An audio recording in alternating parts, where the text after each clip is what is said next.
Samantala, bukas naman ang Malacanang na magbigay ng karagdagang impormasyon ukol sa engkwentro sa Mamasapano, Maguindanao. Ayon kay Presidential Communications Secretary Sunny Coloma, nananatili ang paninindigan ng pamahalaan na magbibigay ng sapat at tamang impormasyon sa publiko ukol sa nangyaring trahedya. Yan ang tinutukan na kami kasama si Julius Tisamburo.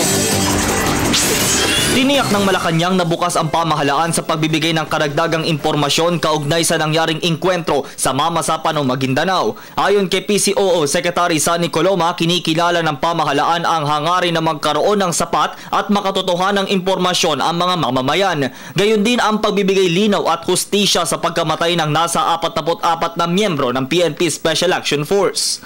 Patuloy ang pakikipag-ugnayan ng pamahalaan sa mga nagsisiyasat dahil nais ng Pangulo na mabigyan ng ganap na katarungan ang mga nasawi sa Mamasapano.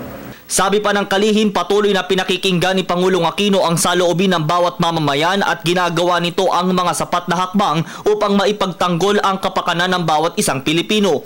Aniya, lahat ng ibinibigay na impormasyon sa publiko ay binabase lamang sa mga ebidensya. Bahagi yan ng kanyang mandato at buong-buo ang kanyang commitment na paglingkuran ang kanyang mga boss, ang sambayan ng Pilipino.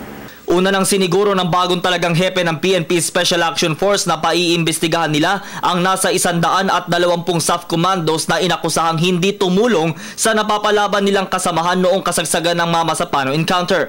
Gayon din ang paghahangad na maibalik ang moral ng kanilang mga miyembro. Para sa Telebisyon ng Bayan, ako si Julius Tisamburo.